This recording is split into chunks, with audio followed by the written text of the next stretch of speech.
Greetings to you all. It's good to have you back again to Maxage TV. This is the chosen channel. This is channel for spiritual awakening. This is a channel where you get to learn some things on spirituality and how to improve on yourself. So, if there are some things that are kind of strange about your life or about someone you know, perhaps they behave in a way that is kind of strange and this is getting you worried. You want to know more about this person. You want to know what is leading to that. Some people will have to do sometimes take these people to the psychiatric hospital. They want to check to see if the person is mentally stable. How can someone uh, everybody is happy over a particular thing, and this person is just away. He doesn't want to participate, and he always want to be alone. And sometimes people will think maybe the person is depressed. Well, most cases it might not be a case of depression. Some people they are yet to attain to the position of reawakening. When you have a member of the family or you yourself, you find out that sometimes what interests a lot of people does not interest you. What takes people's attention most of the time doesn't take your attention. Most of the time you just want to be different. It's not because you really want to be different, but that is what makes you gives you satisfaction. you know when I say different in this case, I'm not saying in the negative aspect of it. People want to work, or they want to do something legitimate to put food on the table. And when I say different, doesn't mean that you become a criminal, or you want to become a lawbreaker in society. No, that's not what I'm talking about. What I'm saying is that your things are different from the norm, from the generally accepted standard of things. What the way our society is configured. You all know that you grow up, you go to the primary school, you go to the high school, some go to the university, you get married, you start having children, you start raising children, you grow old, you build a house, you buy a car, you grow old, and you go. You know, so society seems to be like arranged in that way. And if you break out of that norm, you know, you live your life a bit different from that norm. You might be seen as a defiant, or they might see you as someone who is weird. But when we get to understand better that this is not a thing of weirdness, you know, most people, like I said, that the chosen ones, they are not special, but they carry special power, they carry special assignments, they carry special mission. Because of that, we cannot say that they are special. That's what I'm saying. And I keep using this bullion van, for example. If you are used to the banking system, the bullion vans that they use to move funds from one location to another. Or perhaps they want to bring some money from the central bank to the branch office of the bank. Where they can interface with customers, where they can give customers cash or stuff like that. So there are some special vehicles they use for it, and these vehicles are called the bullion. It's called the bullion van. Bullion van is used to transport these things from one place to another. So they use bullion vans to transport these things from one place to another. So, and if there are 10 bullion vans, and only one of the bullion van is available. I mean, like, that is going to be used out of the 10. So that bullion van automatically becomes the special bullion van. So that's how humans are. Okay, that's how humans are. So if you have if you have billions of people in the world, and let's say a million of them, 1 million of them are chosen, in terms of for special assignments, and the rest are children of God, except those that don't belong to God at all. that they are here. Yes, there are people like that that are here, that they are not children of God at all. They are here on this earth, and they have their own mission. So these ones, they are not they are not they don't have anything to do with God. They don't have any relationship with God. So these ones, they are called the agent of darkness. Okay, apart from the agents of darkness, the children of God, let's say there are billions, 3 billions, 5 billion, and we have like a million that are chosen for special purposes. What is the job of these million of chosen ones? Their job is not to rule over others. Their job is not to be like what I can refer to as a taskmaster. They are not like Pharaoh of Egypt. Their job is to shine the light. Their job is to lead. Their job is to protect. You see, that's why you see that the chosen ones, they are always out there in different missions. Some are healers, some are prayer intercessors, some are teachers. Some are prophets.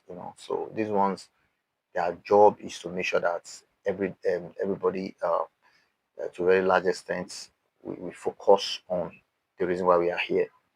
The reason why we are here is to expand the kingdom of God. The reason why we are here is to bring is to sustain the glory of God on earth. The reason why we are here is to advertise the kingdom, because the earth is an extension of the kingdom of heaven. So the chosen ones, why they are doing this, there will be a lot of attacks. There will be a lot of resistance from the world of darkness. So please, whenever you see that a particular person in your family is behaving in a way that you don't understand, please, that is not the time for you to start calling them names. That's not the time for you to start abusing them. So I'm going to talk more on this, because this is going to be in parts. Like what I do is that, for when I'm talking about a particular topic, I will use the same outfit. I'll use the same shirt, so that you can trace the parts. Okay, we just finished a series of best gift ever, and I was wearing something different for that, and I think I was wearing a brown top. So now that we're on the series of how to detect a chosen one in the family, how to detect a chosen one in the family. So this is just the foundation part of it. I can't tell you how many parts it's going to take. Okay, so let's just see the part we are going to conclude on. But each of the parts will not be more than 9, 10 minutes. So see you in the part two of this topic. Okay, so this part two of the topic: how to detect um, a chosen one within the family circle. How to detect if this particular person is chosen. Like in the olden days, during the Bible times, before some children were born, there were information that were given. In those cases, it was easy. Like the parents, the minds of the parents were prepared for it. And sometimes the parents kept that secret to themselves. Um, they were like, okay, you're gonna an angel can appear to the parents, maybe the father or the mother. Like in the case of Jesus, an angel appeared to Mary and told Mary that, Mary, you're going to have a child, a boy child, and this boy, this is his mission. He's coming, and you don't you. In the case of Mary, it was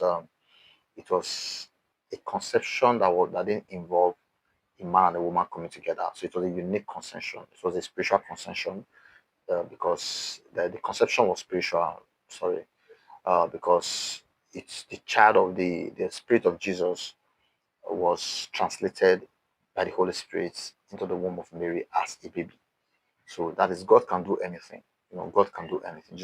God can do anything. So the life of Jesus Christ was from heaven. Spiritual life was translated into the womb of Mary, and Mary's body was not responsible for the flesh part of it, but the blood of Mary and the blood of Jesus Christ never missed. because he is going to be a perfect person.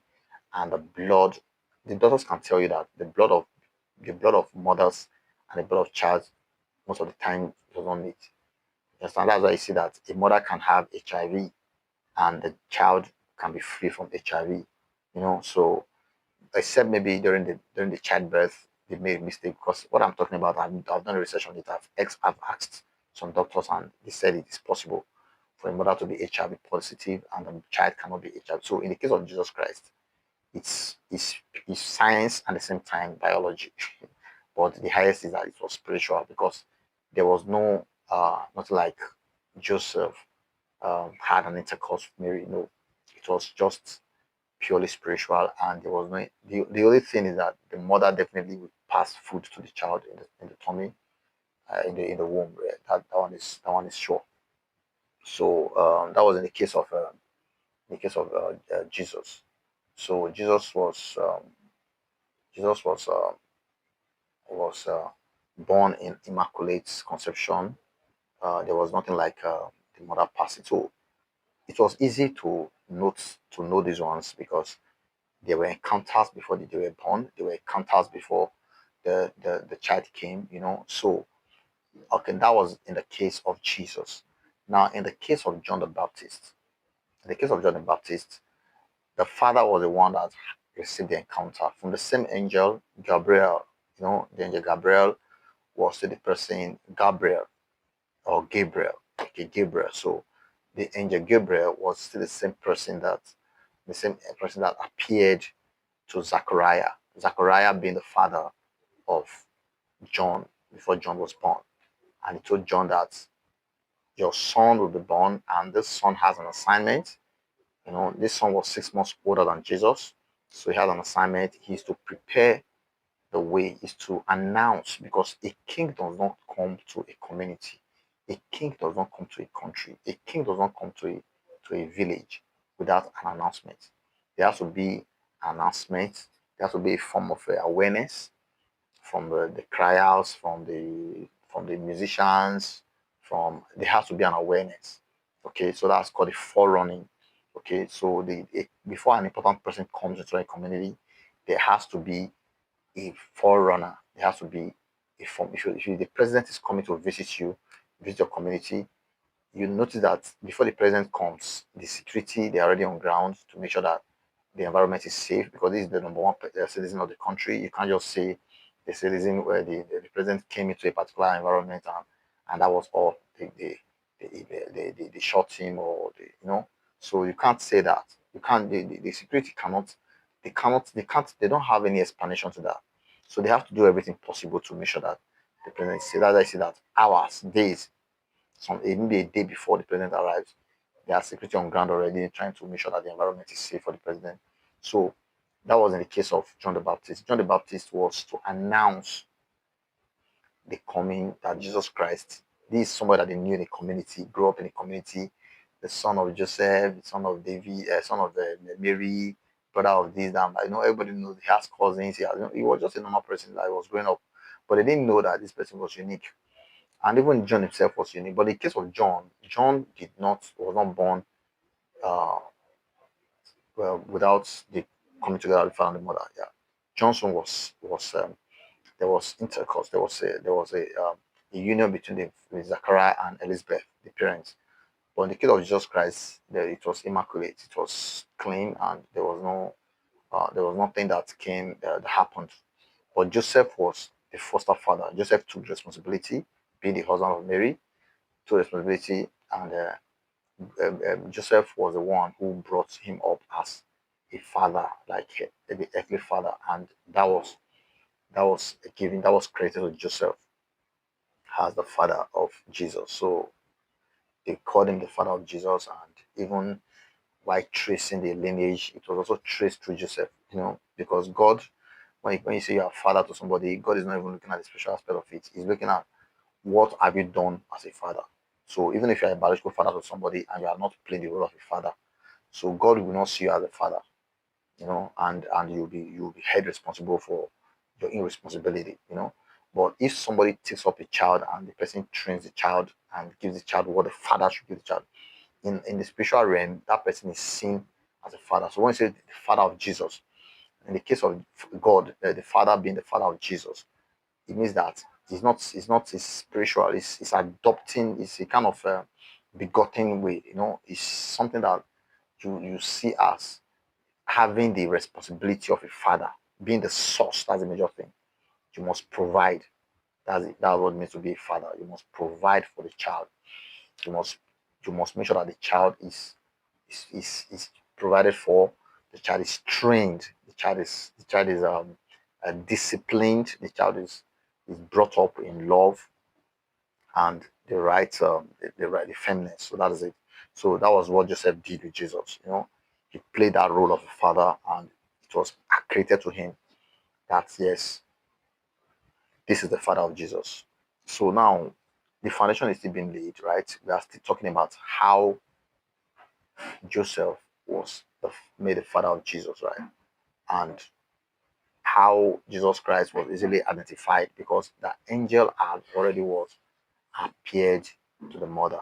The case of Zechariah too, the angel had already was appeared to the father.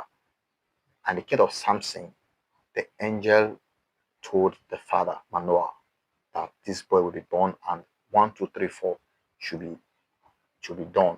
Now, in the part 3, we're going to talk about those that were already grown up, before they knew they were chosen. So we'll talk about 1 or 2 persons that were grown up before they knew they were chosen. Wait for the part 3. Okay, welcome to the part 3 of what to do when you identify that someone in your family is chosen, or how to know that this person is chosen. So the first part 1 or 2, we talked about the easiest way is when there's a revelation. When there's a revelation before the child is born, like in the case of Jesus, that Angel Gabriel appeared. In the case of John the Baptist, Angel Gabriel told the father, Manoah, the father, Zachariah and Elizabeth. In the case of Jesus, the angel told Mary. In the case of Samson, the angel told Manoah, the father, that your child will be, boy will be born, and you don't make sure that it doesn't take alcohol, make sure it doesn't do that. The rules and regulations were given as well. Now, what about the case whereby this person is already grown, and how did they? Do we have examples of those that were already grown before they knew who they were? Okay, let's talk about David. David was already grown. David was no longer a baby, though he was a boy, and he was always in the bush. He was always in the field with a shepherd. He was a shepherd boy, a young boy who loved sheep so much, and he could do anything for the sheep. David can go extra mile to protect the sheep. David can go extra mile to protect the sheep. David can do anything for the sheep. That in the case that even when lions are coming to attack the sheep, David can put his life in line, because the Bible said that he fought lions, he fought bears to protect the sheep, but he didn't know who he was until there was a revelation, until there was should I call it a confrontation, or there was a physical anointing that was brought to him, that was put on him before he knew. That was when Samuel came to the house, and Samuel told the father of David that I'm here to anoint a king, and the king is one of your sons. And this Jesse, David's father, Jesse did not even know that it was David, because David is the last boy, and it was the boy that was always out. Although most of them were out because the senior ones were in the soldier, they were in the army rather. They were soldiers in the Israelite army. But imagine them going to get the army boys to come home for someone to pick, because someone did not just say that I came for David. He said one of the boys, because someone himself did not even know. God told him that when you get to the house of Jesse, I will reveal to you who the boy is. I don't know if you get it. So he said, I will reveal to you who the boy is. Just go to the house of Jesse and tell him to bring out his boys. I will tell you who the boy is. So when they got there, they found out that the first boy came out, the second, the third. No, actually there are 8 boys. They were coming out and the Spirit of God was not moving. The Spirit of God wasn't saying anything. At a point, Samuel was even thinking to the first boy because the boy looked so strong and handsome, and he felt, oh, this one looks like a king. This one should be the king. And God told him, no, Samuel, you're making a mistake. I don't judge by outlook. I don't judge by your personal physical appearance. I judge by your heart. So that was what God was telling Samuel, that all this you are saying, they are not what I judge by. You know, I judge by the heart. I judge by your spirit. So Samuel corrected himself, and Samuel said, okay, fine. It's not this boy. The next one came out. No, it's not that one. The next one, like that, like that, like that, until he got to a point. The seventh one came out, and Samuel said, it's not this one. Then the question was like, are these all your boys? That wasn't Jesse remembered that he had a boy called David. Can you imagine that? So David was the forgotten one. David was the forgotten one. So he said, okay, you know what? Let's let's go and get David from the bush. So they went to the bush. They called him. They called him to the house. And the Bible said that as soon as he was entering the gate, the others were standing close to Samuel. So why are you forcing things in this life? You're standing close to Samuel, and the spirit did not move. And someone that's at the gates, the spirit moved. So that's one lesson you should learn, that you don't have to force things in this life. Okay, so little by little, we'll be giving you the stories of chosen one, the chosen Samson, the chosen Jesus, the chosen Moses, the chosen, we'll be giving you a summary of his story, so that but by the time you are learning about these people, gradually you get to understand how the life of the chosen are. Then you cannot start relating it to your life, and that will help you to discover who you are very fast. You understand? So, but your job, I won't give you the part it is in the Bible. Your job now you now on your own now go to the Bible and research on it. And how can you research on these ones? Is through Google you can research. Okay, you can say, where is the story of this person is in the Bible? Just type it on Google, and Google will show you the Bible verse. Then the assignment I'm giving you is that you have to sit down and study it very well. Then you can now read other comments, maybe Bible scholars. But you have to be very careful. It's not all Bible scholars that are inspired by that are godly. Okay, so you have to be prayerful. Then what the different Bible scholars said about this particular person. Understand? So very soon we'll be talking about different chosen people in the Bible, and the lessons we can learn from their from um, from what they do, right? So we'll be talking about different chosen people in the Bible. And don't forget, this is not only a teaching channel, it's also a drama channel. So that's why I want you to support us. To teach is is a bit cost effective. Um, just the resources you put together to teach, they are not as expensive as the resources you put together to art a drama. You know, I would even love to be doing um, drop one drama, drop one teaching, drop one drama, drop one teaching. So everything will going in line. You know what I'm saying? But because of the resources, but that's why we need your support. That's why we need your contributions in this channel, so that by the time you send in your support, we can put in together and be able to give you um, mind blowing drama that when you watch it and you relate it to the teaching, then you get more insights of what they are talking about. Okay, so I've just told you one person. I said that person that was already grown before he knew that he was chosen, and that's David.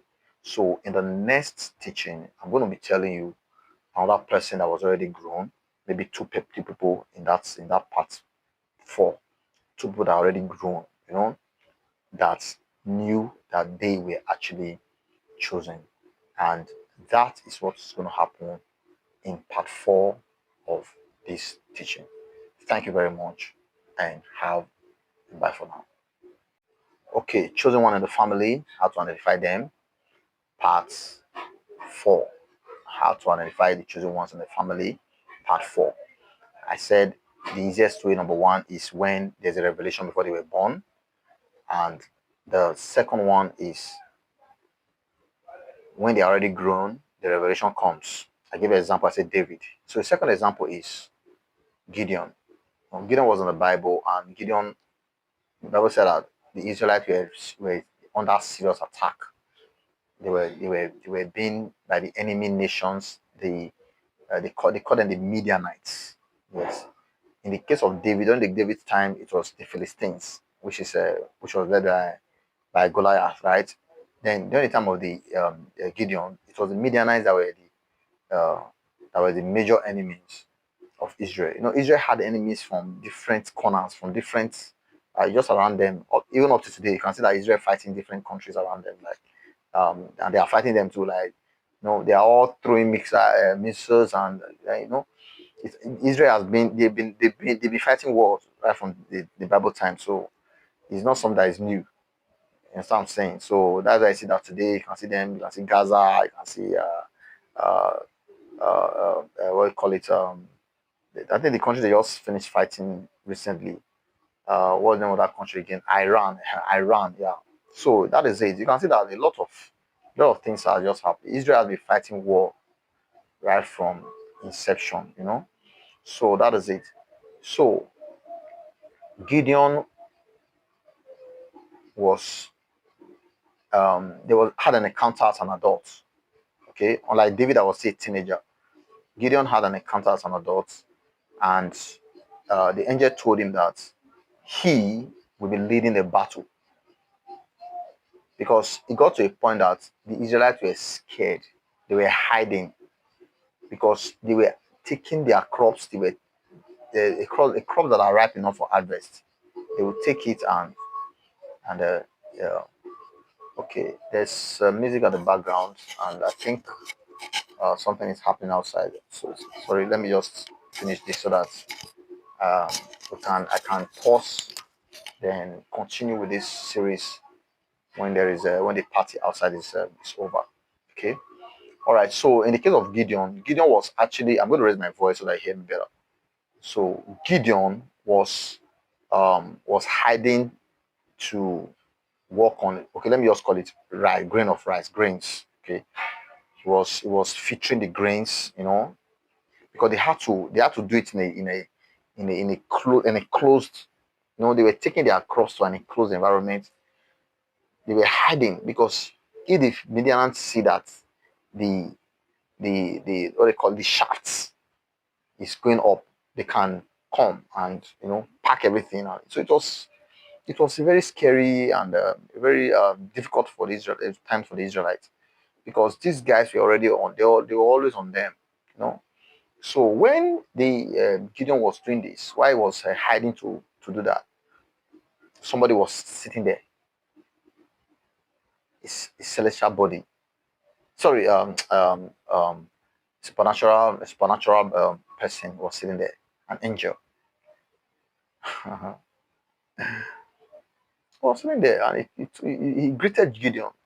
He said, "Peace be unto you," and there was greetings, and Gideon responded. He said, "Your name is Gideon, and God had already chosen you to to lead and defend your people Israel against the Midianites." So Gideon was surprised at how well, the father's name was Joash. How can I lead, and how can I do that?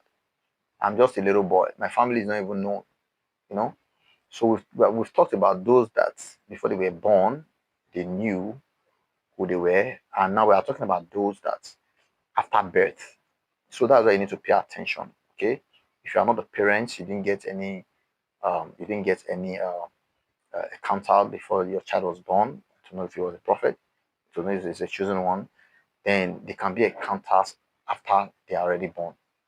Okay, so that's why you, as a family member, you need to pay attention, because when that happened to Gideon, what did Gideon do? Gideon actually went and started acting on it. But before then, he carried out kind of a confirmation. Gideon told God that, okay, if you are the one that said I should go to this battle, I want to ask you for something. Prove it to me. I've done that before with God. I've done it with God, and God is real. It's true. The Spirit is real. He told me to, there was a particular medication. I took the first time. In fact, it was, I don't know how, I don't know what kind of medication that was, so it didn't go well with my system. So when I was about to take the second one the next day, and he moved. So when he moved, I said, okay, you know what? I want to be sure that you are moving because of this medication, because of this medicine. I said, if you want me to take this medicine, do this now. And he did it. If you don't want me to take this medicine, do this. He did it. So I just packed the medicine and I threw it away. So that happens.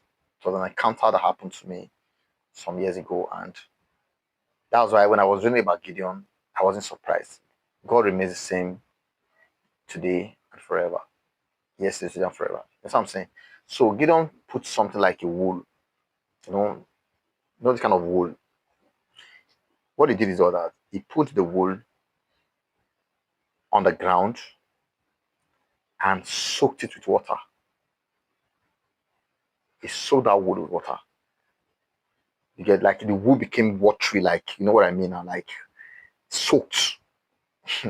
He said, if you really want me to go to this war, before I come back tomorrow, let this wood be dry and let all the environment around this wood be filled with water.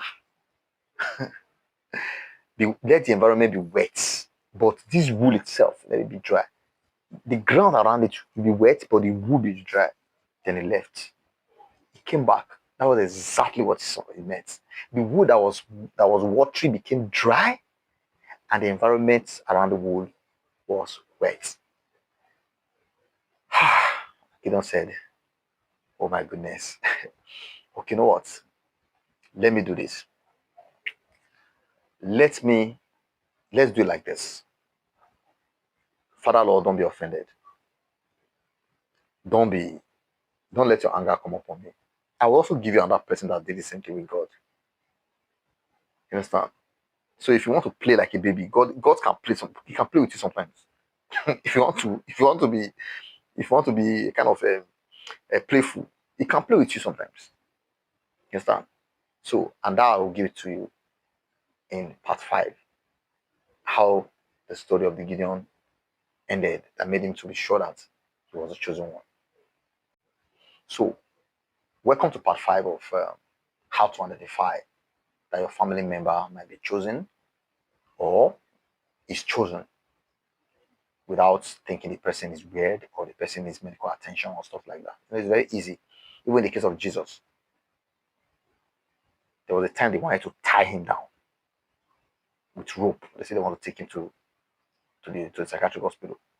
If you have not read that in the Bible, that means you are still coming up. You need to go and research it. They went to go and get a family, that the family should come and tie him down and take him somewhere. So sometimes choosing ones can be seen as if they are losing their minds. Please, they are not losing their mind. It's just the way we on earth, we like things to be. On earth, we have a way that we do our thing. When somebody behaves a little bit different from that, we say the person has, So that is it. But most times it's not madness. The person is okay. So I was talking about the case of Gideon. So Gideon, I said, according to the Bible, he was taking care of the grains, and a supernatural being appeared and sat down in his farm and spoke to Gideon. Told Gideon, don't be scared. I know you are here. You are hiding to prune. You are hiding to harvest these things. You are hiding to process this your grain. You can stop this enemy. You understand? He told him, said, I want you to go and fight this battle and win this battle. So that was how Gideon went and gave God some kind of a confirmation. Like I told about the first one, that the wool was wet. Then when he came and noticed that the wool was, please, if you have not seen the part 1, part 2 to part 4, please. That's why I said in every part I use the same. In every teaching that has parts, I will use the same outfit so that you can easily trace them with the outfit. Then when I'm starting a different series, I will also use a different outfit for different series. The series I finished was best spiritual gift ever, and there was a different outfit for it. That was part five parts. So here we have how to identify a family member who has a unique spiritual gift. You know, some the information is given from birth. That one is very clear. Like in case of Jesus, Samson, and John the Baptist. Before birth, the parents are aware, so they are those one they are not even. The same Mary kept it in her heart, right? Okay, now there are some cases we are talking about Gideon now. Gideon brought out the stuff, put it there. He said, now this wood is dry. The wood was dry. The wood that was actually wet a day before, that was soaked in water. He said, now let this wood be soaked in water and let the entire environment around the wood be dry. If you do this for me, this is the second one, the second confirmation test. If you do this for me, then I will go to the battle. I wonder, yes, it's you that sent the angel. Okay. He went home and he came back the next day. Exactly what he asked for. The wood was wet, soaked with water, while the entire environment was dry. Then Gideon confirmed it. That yes, this is truly the Lord. This is truly the Lord. So the story of Gideon is very, very interesting. You know, Gideon had to start putting his soldiers together, thousands of soldiers, and recruited them, and they were going for the battle. And what happened along the line? They got to the battle. God looked when God saw the number of soldiers. Said, Gideon, you are not fighting this battle by your power. I'm the one fighting this battle, but I just need hands and legs. I just need humans. So these thousands of people you are bringing is too many. I don't need. It's angels that are fighting this battle for you. But I want you to know that you don't have to be afraid when you have me. So Gideon was like, these guys have left their families and everything. How do I send them back home? Should I start telling them to go back home? God said, okay, you know what? These are going to do it. Take them to the water, to the river.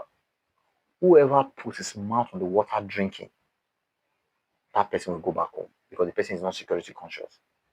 But whoever is taking the water with his hands and also looking at his environment, conscious of his environment, also checking, that's the person that is ready for this war.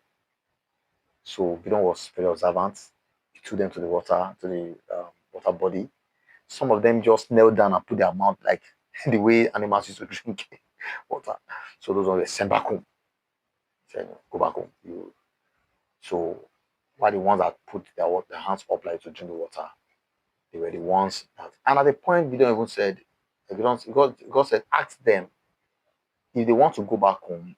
If you are not willing to fight this battle, go back home. At the end of the day, how many people were remaining? Just 300. Gideon and his 300 men fought thousands of the Midianite soldiers, and not even one soldier lost his life. How can 300 men fight thousands of soldiers, hundreds of thousands? So it's clear the battle was not Gideon's battle. It was not Gideon. And God told them to follow a particular formula. They are to shout. They raise up their sword and they say, the sword of God and the sword of Gideon. The sword of the Almighty and the sword of Gideon. So when they shouted it, then they entered the battle and defeated everybody. So these were the chosen ones that knew themselves before, after birth. So there was no appearance, no angel appearing to their parents. The father of Gideon is Joash. So there was no appearance like, okay, they appeared. No, no. You get it? So that was a straight encounter. That was a direct encounter. So another person again that had such encounter was Saul.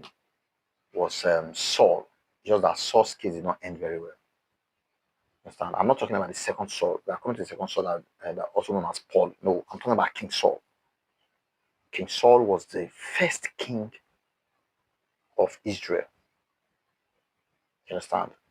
King Saul was the first king of Israel. A time came when they said they needed a king, and King Saul was chosen to be the king.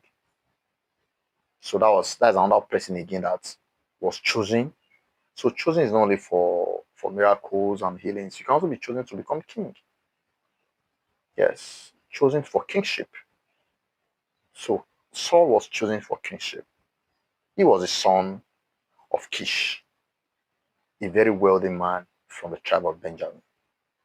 And how was he chosen?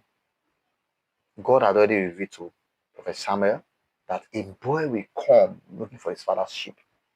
Lost donkey. And when this person comes looking for his father's donkey, let him know that the donkey is already safe and anoint him to be the first. So when I'm telling you stories of the chosen in the Bible, because by the time I tell you about 10 to 20 different stories of different people in the Bible, you can relate to it. You can relate to it for yourself or for a family member. Then you have to pay a good attention to know so that you can give the right support to the person, or you can give the right support to yourself if you happen to be the chosen one. Because if you don't identify it, it won't be easy for you to be able to achieve the purpose you intend to. I mean, you're out for. So that is it. So this is the part five of the how to identify the chosen ones in your family. This one is 10 minutes, maybe 10 minutes long, right? Some are known before they were born, and some are known after they are born. So you now try to be very careful, pay attention, and be prayerful. And by the time you identify this person, the family, what do you need to do? Give them the right support. Give them the right support. Pray with them and listen to them. Listen to them. And Mary kept it in her heart. So I'm going to be telling you some stories from the next shoot, so that for the next post you get to know stories of people in the Bible that were chosen and how they got support and really go for their family. Thank you.